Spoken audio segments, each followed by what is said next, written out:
Welcome to another episode of Cannabis Health Radio. I'm Ian Jessup. And I'm Corey Elland. Today we're talking to a young man who suffers from Crohn's disease, but complicating his issue is that at one point he developed stomach polyps that can cause pain, bleeding, nausea, or vomiting. The polyps may also develop ulcers on their surfaces or block the opening between the stomach and the small duodenum. And joining us from Colorado to tell his story is Aaron Duford. Aaron, thanks for doing this. We greatly appreciate it. Oh, not anytime, guys. How are you doing today? Great. Take us back to your early teenage years when you were first noticed that you had stomach problems.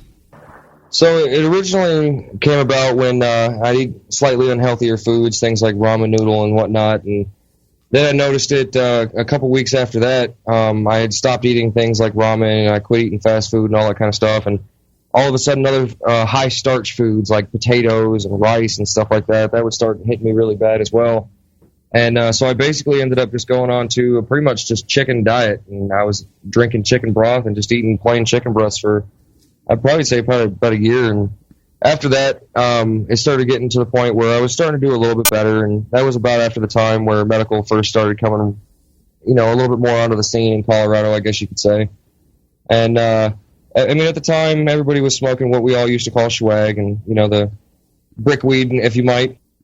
It doesn't really have much of a medicinal benefit when it's processed and pressed and sent across borders and whatnot. So, no one really thought about anything of like that nature trying to help me and stuff like that. And so once the medical scene first started coming real big, I was probably about 17 at the time, and granted there were still some gray areas for teenagers and whatnot and things like that, but luckily I had some pretty open-minded parents and some friends of theirs who were a little bit big into growing and whatnot, and they had a little bit of a nursery with some fairly large greenhouses that they were basically, doing the whole Phoenix Tiers thing back in the day. And they ended up getting me onto a little bit higher grade quality. You couldn't really call it medical at the time because basically they were focusing on high quality CBD. So they were basically just growing large quality for medicinal purposes and not for, people who want to get stoned. And was that hemp? Sorry to interrupt, Aaron. Was that hemp they were growing, or was it actually cannabis? It was actually cannabis. Okay. It was just not necessarily, the hydroponic grade that everybody raves about these days. It was just large greenhouses and, ditch water tended plants. And it started to help me out for a while there with smoking it and whatnot, but it got to the point where I ended up getting extremely sick. And at the time I was working for Walmart, and, I'm glad that Walmart of all places has finally decided that not everybody who smokes pot is a bad person. So as of recently, Walmart actually stopped drug testing for marijuana here in Colorado. I'm not sure about nationwide, but I'm really glad they did, because it certainly helped me out a lot, because when I ended up going to the doctors, I ended up getting pretty sick. It got to the point where I was unable to eat or drink anything, and my ex-wife and I were going through probably 1.5 gallons of water every 5 or 6 hours just trying to get me to hold it down. And within a matter of minutes of drinking it, I just ended up puking it back up. When it got that bad is when we decided to finally go seek professional help, if you might, in the traditional Western medicine sense. They didn't really much care for the whole cannabis thing here in the hospitals here. Recently, Memorial Healthcare Systems was purchased by Colorado College, and their quality of healthcare has gone quite far downhill. And so by the time I had gotten that sick, I had already gotten my medical marijuana license and whatnot, and I had gotten hooked up with a dispensary here in Colorado Springs that was actually probably one of the most knowledgeable dispensaries I'd ever been in when it came to people who don't just want to get stoned. And so they got me hooked up onto a couple of different strains that my uncle at the time, who was a grower, had managed to get some seeds out of a company here in Colorado called Rare Dankness. And these seeds were high CBD seeds that he ended up breeding with a strain of his own that, he called it juicy fruit and whatnot. But anyway, he ended up breeding those for me, and that's what I've been growing ever since. And consuming the oils on a edible level, for me personally, it has helped me tremendously. After I got real sick and was diagnosed with the stomach polyps and figured out why I was getting so ill all the time and how they had blocked up the lower half of my stomach and whatnot, I ended up going to a few different specialists. And, the specialists were confused as to why Memorial Health Systems would refuse to run an EGD and a colonoscopy on me in the hospital, even though at one point I was admitted for almost a week. And once they finally figured out what was wrong, and I'd already gotten to the point where I was consuming probably 5 to 6 grams of oil every 2 days. Now, mind you, it's not super, super strong because I did work in the Walmart deli at the time, and I do prefer to keep my fingers. Right. So, Yeah. So, it could have worked a little faster, but over the course of, I'd say, probably about 3 months, by the time I got back in after my EGD and colonoscopy had been ran, I went in to go schedule a surgery to start having some stomach polyps removed. And I'm just glad that they all came back benign. That was one thing that I was really grateful about.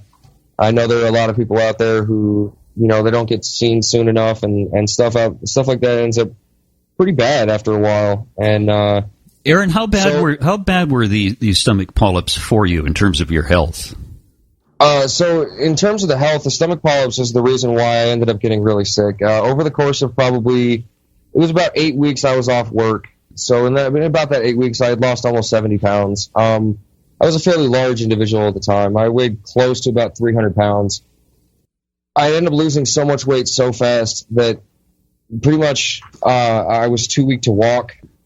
I'd go up 5 steps to go from the basement to the main level of the house, and I'd end up having to sit down just because I couldn't carry myself. I'd gotten so weak from losing all that weight. And as for pretty much anything else, it was just mainly nausea and vomiting. I didn't have too bad of other side effects along with it. I didn't have a lot of the internal bleeding issues where, a lot of people would puke up a lot of blood and stuff like that. And thankfully, my lower intestine and my colon didn't have any polyps in them. So I did have that going for me.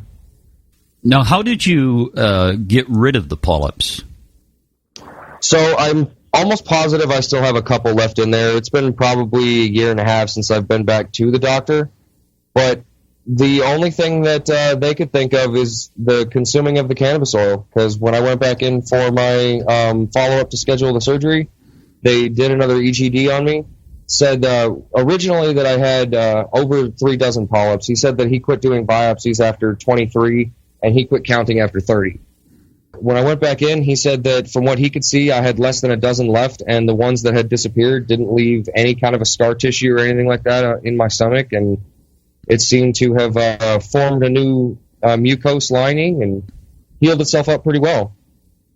Now, when you had these polyps, were they preventing you from, because of the massive weight loss you had, 70 pounds over 6 to 8 weeks, which is just incredible, were they preventing you from digesting your food, or were you eating at all during that period?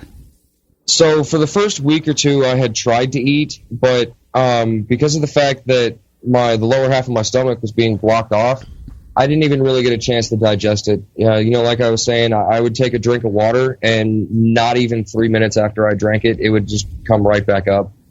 And so after about a week and a half, I'd say it was probably 9 days after I gave up trying to eat, it got to the point where I was trying to just consume vitamin water and Ensures and even Pedialyte and stuff like that, trying to be able to get some sort of nutrients into me and just try and stay hydrated. And it was just impossible.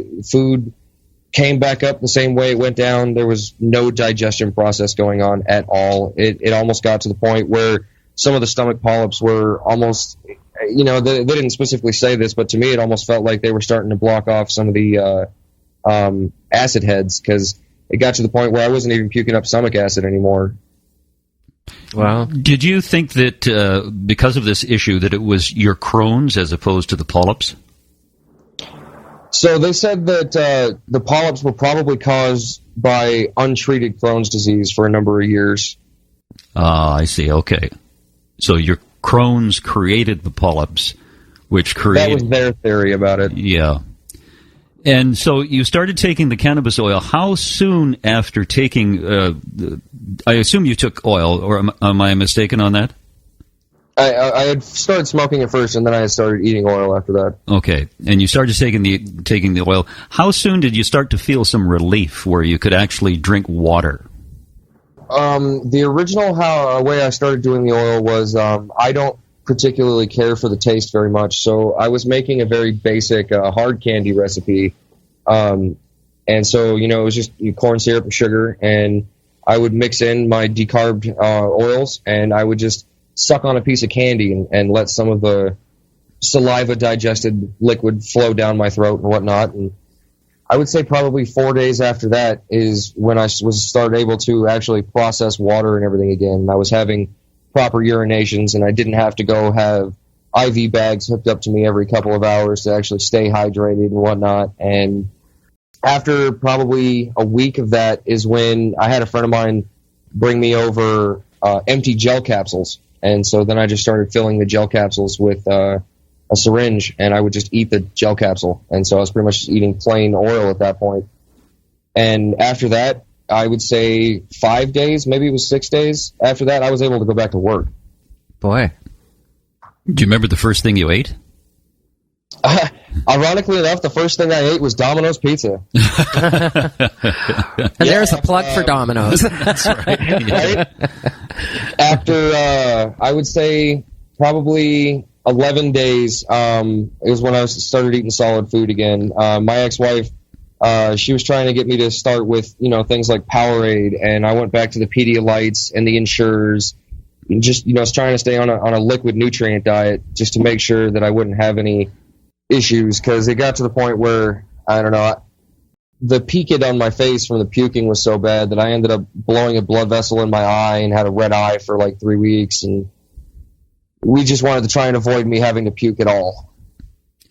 Aaron, listening to your story, I'm wondering if the fact that you lost all this weight and you couldn't keep anything down, your elimination system must have shut down on you.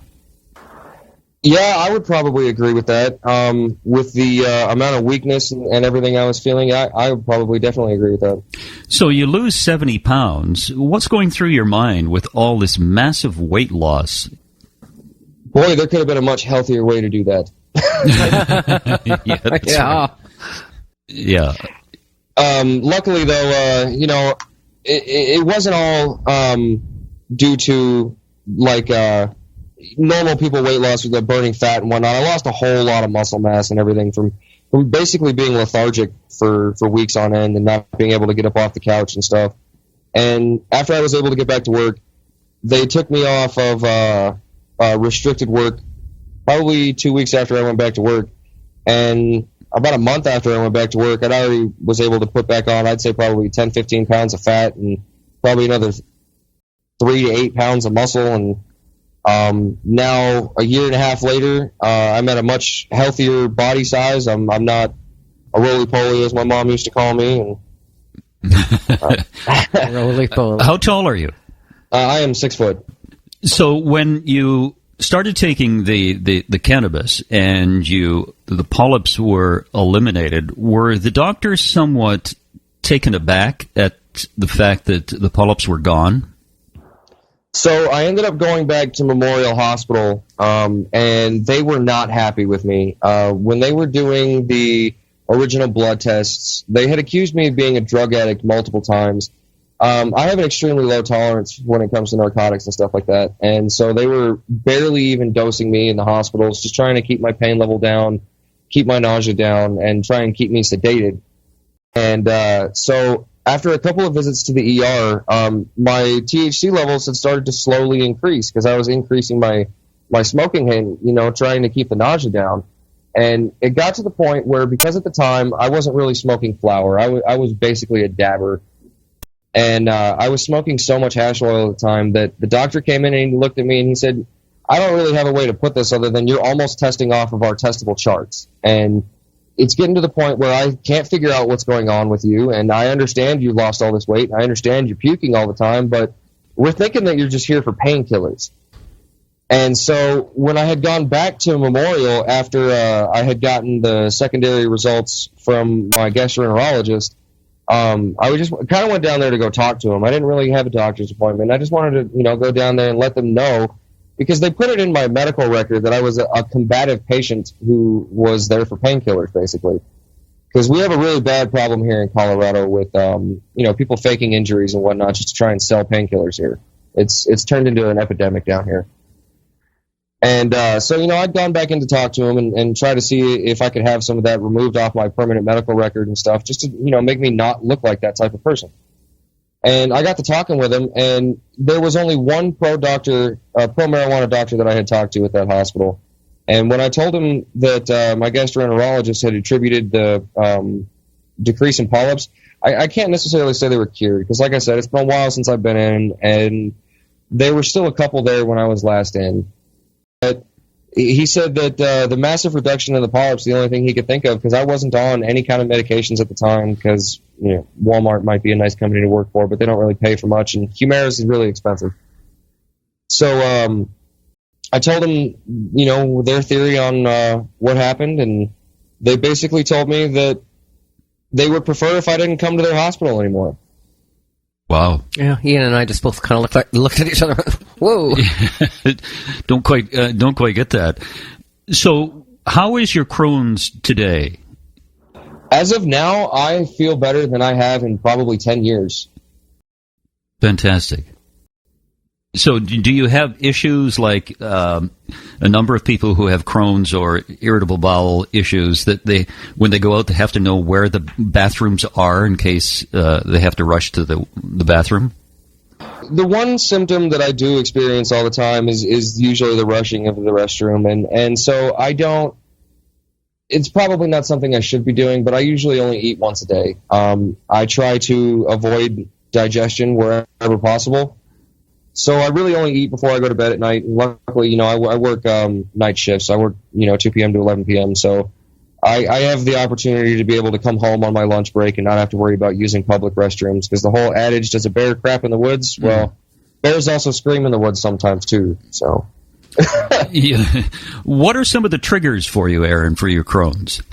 The high starch foods is definitely still one. Red meat is another bad one. I definitely can't eat mashed potatoes and say a steak on the same night. I don't really eat much fast food anymore. Honestly, the only fast food that's ever really not bothered me was Taco Bell. And, whatever people want to say about them using fake meat and whatever like that, it seems to be the only meat out of every fast food restaurant that's ever not messed with me. At home, I eat only extremely lean beef. I don't buy anything less than 93.7. I don't buy steak with marbling in it, even though everybody likes the extra fat. I trim every little bit of fat off my meats, because fat is probably one of the biggest issues for me. I can't eat bone-in chicken because I have a really hard time digesting tendons and ligaments and whatnot. And have you ever thought of being a vegetarian? What would that be like for you? Hell on earth is about all I can explain for that. Right then, so that's pretty clear. Yeah, that's right. Oh yeah, I am definitely. If any kind of a diet would ever really affect my life, I would probably just say more of a paleo diet, and just try and avoid processed foods and stuff like that.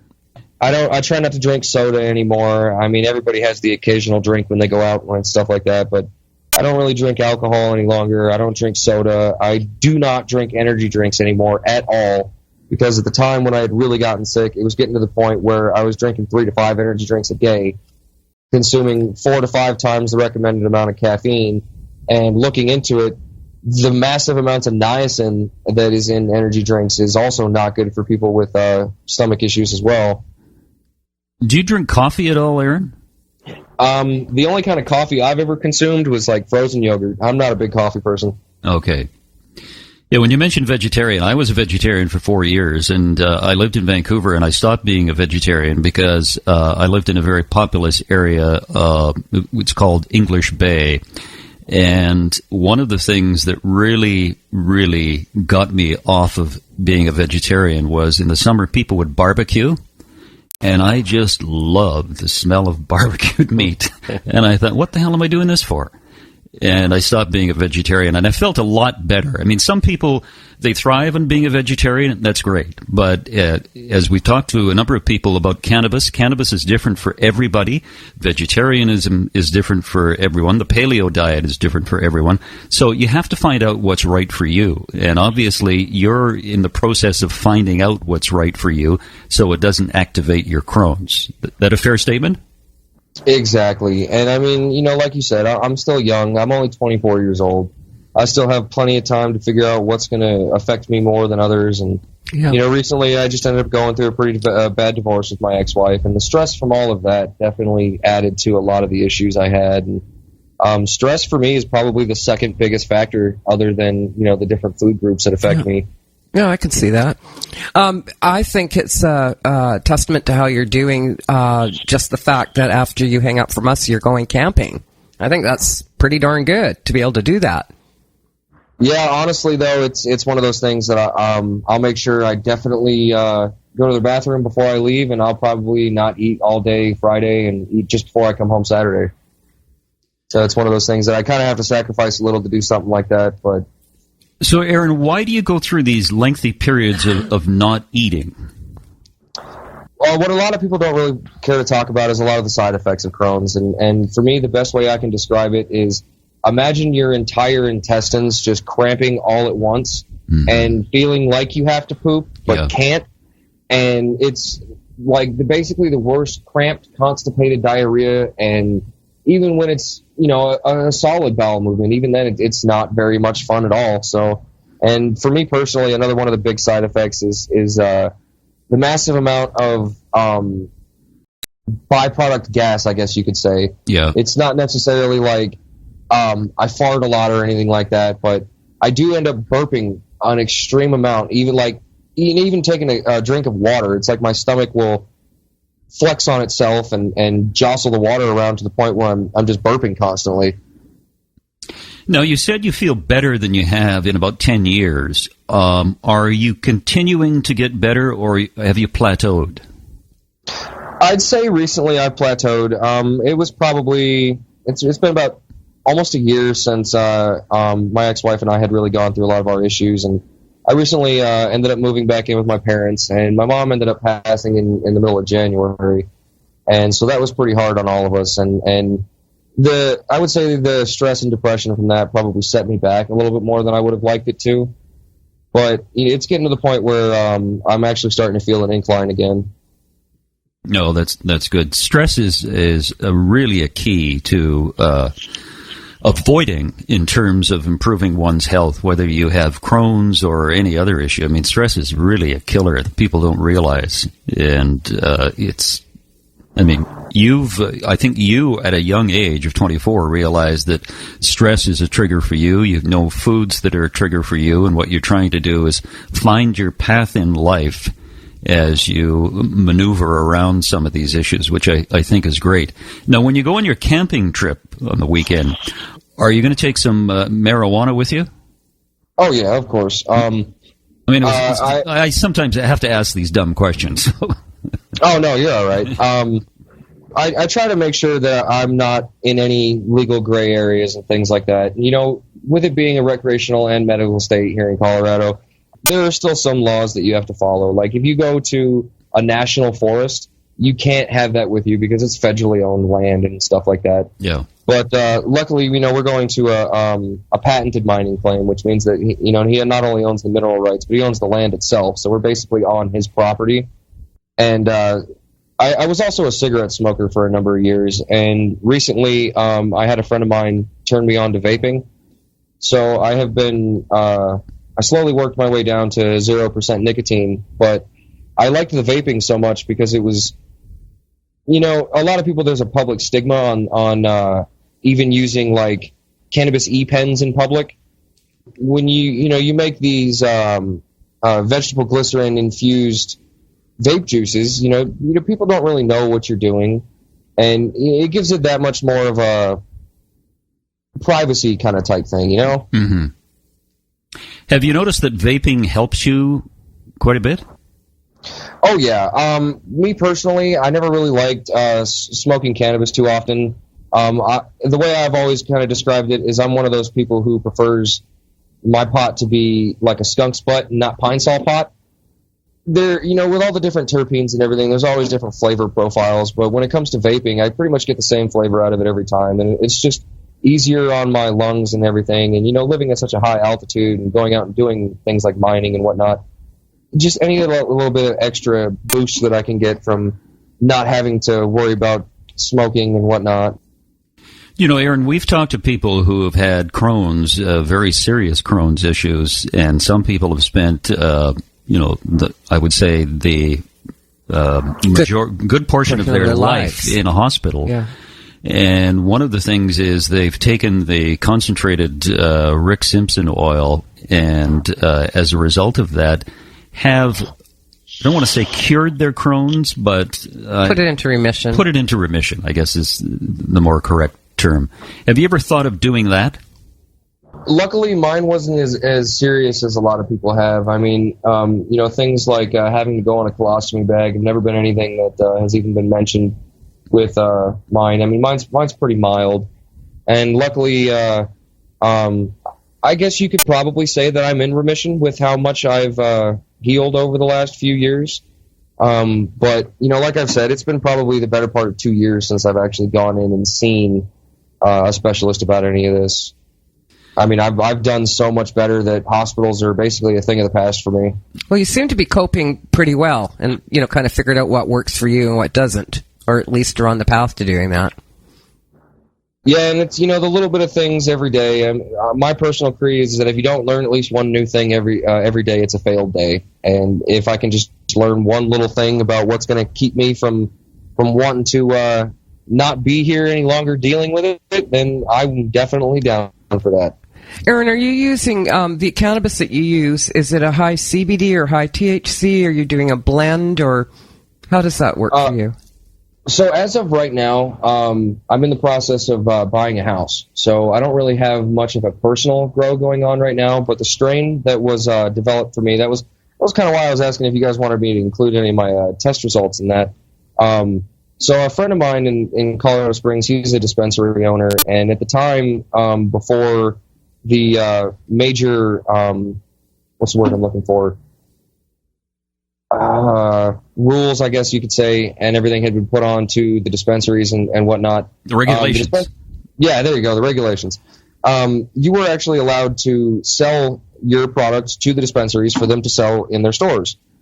And so he actually got some of the strain that I was telling you that my dad's friend had bred for me. Mm-hmm. He got it tested, and it was testing at 21% THC, and I think it was 4 or 5% THCA, and I don't remember the specific CBD contents, but the majority of them were all testing above 4 and 5%. The oils I never had tested, but the oils were amazing. They weren't exactly a really, really stony oil, because at the time I was just doing, your basic ISO wash. It was amazing. It helped me so much in terms of being able to eat food again. And, everybody likes to catch a buzz once in a while, but, when you're taking large doses like that, you don't want to be in a cannabis coma all day long. No. Aaron, it was a pleasure to talk to you. Good luck in the future on your road to recovery and road to good health, I guess. And it was a pleasure to talk to you. Thanks for your time. I appreciate it, guys. It's always nice to share my story with someone who's willing to listen. Aaron, thanks so much. It's really great that you were willing to do this. And Aaron told us his story, and if you'd like to tell your story about the medical use of cannabis, then send us an email at info@cannabishealthradio.com. Thanks for listening, everyone. You've been listening to the Cannabis Health Radio podcast. Visit our website, cannabishealthradio.com, and follow us on Facebook and Twitter.